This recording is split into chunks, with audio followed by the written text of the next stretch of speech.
Hello बच्चों, तो चलिए इस प्रश्न को पढ़ते हैं। एक खगोलीय दूरदर्शी के अभिदृश्यक तथा नेत्रिका की फोकस दूरियां क्रमशः 100 तथा 10 सेंटीमीटर है। जब अंतिम प्रतिबिंब अनंत पर बनता है तो इसकी आवर्धन क्षमता होगी। तो यहाँ पर देखो, मैं चारों विकल्पों में से सही विकल्प का चयन करना है। ठीक है, प्रश्न में आगे बढ़ने से पहले इस प्रश्न से संबंधित जो मुख्य उदाहरण है उसकी हम चर्चा कर लेते हैं। तो देखो, खगोलीय दूरदर्शी के लिए जो आवर्धन क्षमता का सूत्र है वो हम क्या दे सकते हैं, एम, यानी कि आवर्धन क्षमता किसके बराबर होती है, एफ नॉट, यानी कि जो हमारे पास में अभिदृश्यक की फोकस दूरी है। ठीक है, बट्टा में क्या आता है, मापांक के अंदर यूई।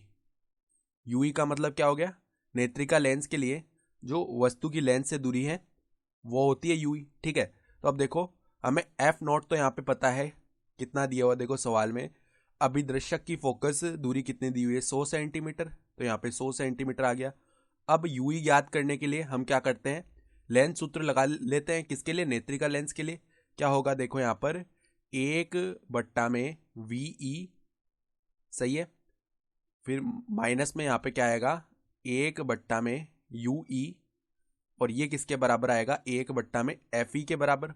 सही है, ये होता है लेंस का सूत्र। तो अब देखो यहाँ से हमें क्या बताया हुआ है, अंतिम प्रतिबिंब अनंत पर बन रहा है, यानी वीई का मान हो गया अनंत। तो 1/वीई शून्य की ओर अग्रसित होगा, तो 0 माइनस 1/यूई बराबर में 1/एफ ई का मान देखो सवाल में कितना दिया हुआ है, नेत्रिका की फोकस दूरी 10 सेंटीमीटर है ना। तो यहाँ पे 10 सेंटीमीटर, तो 1/10 आ गया, यानी कि यूई का मान लिखेंगे तो वो कितना आ जाएगा, -10 सेंटीमीटर। तो हमें देखो आवर्धन क्षमता बतानी है, अर्थात एम का मान क्या आएगा, देखो एफ नोट का मान कितना है, 100/में मापांक में यूई, तो मापांक में यूई कितना हो जाएगा, 10। ठीक है, तो यहाँ पर ये कितना आ गया, 100/10, यानी कि 10 हो जाएगा। तो अगर हम विकल्प देखें ना, तो विकल्प बी हमारा सही विकल्प आ रहा है। तो आशा करता हूँ कि आपको ये प्रश्न समझ में आया होगा। धन्यवाद।